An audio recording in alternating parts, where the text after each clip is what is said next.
ઈશુદાન ગઢવીએ ચૈતર વસાવાના પરિવારની સાથે મુલાકાત કરી કે ચૈતર વસાવાને સજા પડે ન્યાયતંત્રનો વિષય છે। ભાજપને લઈને એટલા માટે રોષ છે કે ચેતરભાઈનું કેસ આટલી જલ્દી કેમ ચાલે કે ચેતરભાઈ અમારું અવાજ ઉઠાવે છે। હવે ચેતરભાઈને આ લોકો વારંવાર જેલમાં નાખે છે, સજા કરે છે, શું અમારો અવાજ દબાઈ જશે? 1 લાખ લોકો ડેડિયાપાડામાં એક થઈ અને ભાજપને લલકાર ફેંકશે।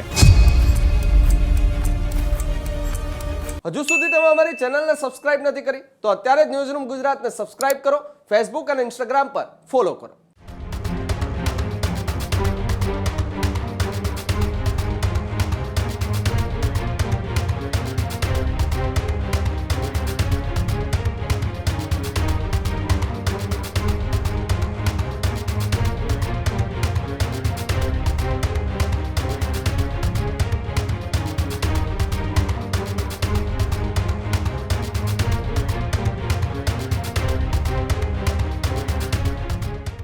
તો ડેડિયાપાડાના ધારાસભ્ય ચૈતર વસાવાને 7 વર્ષની સજા બાદ હવે દક્ષિણ ગુજરાતની રાજનીતિમાં મોટા ઉથલપાથલના સંકેત એટલા માટે છે કે એક તરફ અનંત પટેલે મોરચો સંભાળ્યો છે આદિવાસી આગેવાન તરીકે, બીજી તરફ આમ આદમી પાર્ટી હજારોની સંખ્યામાં ચૈતર વસાવાના એ વિસ્તાર ડેડિયાપાડાની અંદર સભા કરવા જઈ રહ્યા છે।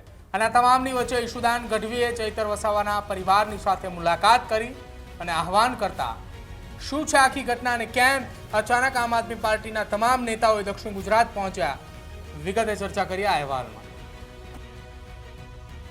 ચૈતર વસાવાને વનકર્મી પર હુમલાની ઘટનામાં વર્ષ 2023ની અંદર જે બબાલ થઈ હતી એ બબાલની ઘટનામાં 7 વર્ષની સજા પડે છે। તેમની સાથે તેમના પત્ની શકુંતલા વસાવા અને સાથે જ અન્ય 7 જેટલા સાથીઓ હતા કે જે તમામને 7 વર્ષની સજા પડે છે। આ સજા બાદ હવે રાજનીતિની અંદર ચર્ચાનો વિષય બને છે અને આમ આદમી પાર્ટી અને સાથે જ આદિવાસી વિસ્તારના વિપક્ષી નેતાઓએ સત્તા પક્ષની સામે આરોપ લગાવે છે। જો કે સત્તા પક્ષ તરફથી મનસુખ વસાવા સહિતના અનેક આદિવાસી વિસ્તારના નેતાઓએ જવાબ આપ્યા કે ચૈતર વસાવાને સજા પડે ન્યાયતંત્રનો વિષય છે, એમાં સત્તા પક્ષ શું કરી શકે। અને ભૂતકાળમાં નિવેદન દરમિયાન મનસુખ વસાવાએ ગોપાલ ઇટાલિયાની સામે પણ પ્રહાર કર્યા હતા કે ચૈતર વસાવાની સામે અનેક એવો કેસ ચાલે છે, તો કેમ ગોપાલ ઇટાલિયા કે જેઓ એડવોકેટ છે, જેઓ સજ્જન વ્યક્તિ છે, તેઓ ખુલીને સામે નથી આવતા?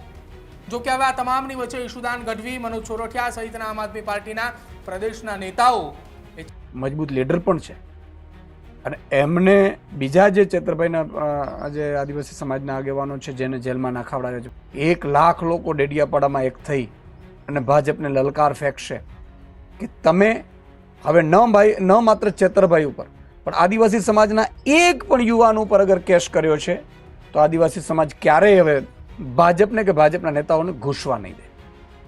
જય આદિવાસી, જય જોહાર। તો આમ આદમી પાર્ટીના ગુજરાત પ્રદેશના પ્રમુખ ઈશુદાન ગઢવીએ ચૈતર વસાવાના પરિવારની સાથે મુલાકાત બાદ સત્તાધારી પક્ષ ભાજપ સામે આરોપ લગાવ્યા।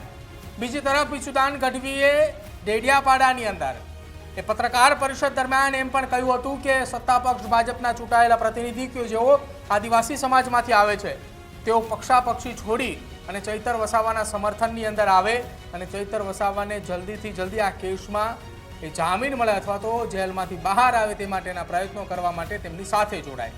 હવે જોવાનું રહેશે આવનારા સમયની અંદર દક્ષિણ ગુજરાતની અંદર ગરમાયેલી રાજનીતિમાં 4 રાજ્યોના આદિવાસીઓને એક કરવા માટેના જે આહ્વાનો થઈ રહ્યા છે તેને લઈને શું કહે આવનારા સમયમાં રાજનીતિની અંદર ચર્ચા ચર્ચીનો વિષય થાય છે કે પછી ચૈતર વસાવા અને તેમના પત્ની સહિતના તમામ એ લોકો જેલમાંથી બહાર આવે છે। ખેડૂત ભાઈઓ છે ખેતરમાં ડ્રોન ઉડાવતા હોય છે ત્યારે આપણે એક પ્રશ્ન સતાવતો હોય છે કે જે આપણે અત્યાર સુધી જીપીએસ ટેકનોલોજી વાળા ડ્રોન વાપર્યા છે જેથી કરીને મોબાઈલ ટાવર છે અથવા તો હાઈ ટેન્શન લાઈન પસાર થતી હોય, કોઈ વૃક્ષો હોય ત્યારે જે જીપીએસ ટેકનોલોજી વાળા ડ્રોન છે એમાં ટકરાય અને ટ્રેસ થાય છે। પણ એગ્રીઓન લાવ્યું છે જીએનએસએસ ટેકનોલોજી ડ્રોન, જેથી કરીને એ ડ્રોન છે એ કોઈ જગ્યાએ ટકરાય નહીં, પોતાની રીતે જ ડિસિઝન લે છે અને મૂવ થઈ જાય છે, જેથી કરીને જીએનએસએસ ટેકનોલોજી ડ્રોન છે એ વાપરવાનો આગ્રહ રાખો। હજુ સુધી તમે અમારી ચેનલને સબસ્ક્રાઇબ નથી કરી તો અત્યારે જ ન્યૂઝરૂમ ગુજરાતને સબસ્ક્રાઇબ કરો, ફેસબુક અને ઇન્સ્ટાગ્રામ પર ફોલો કરો।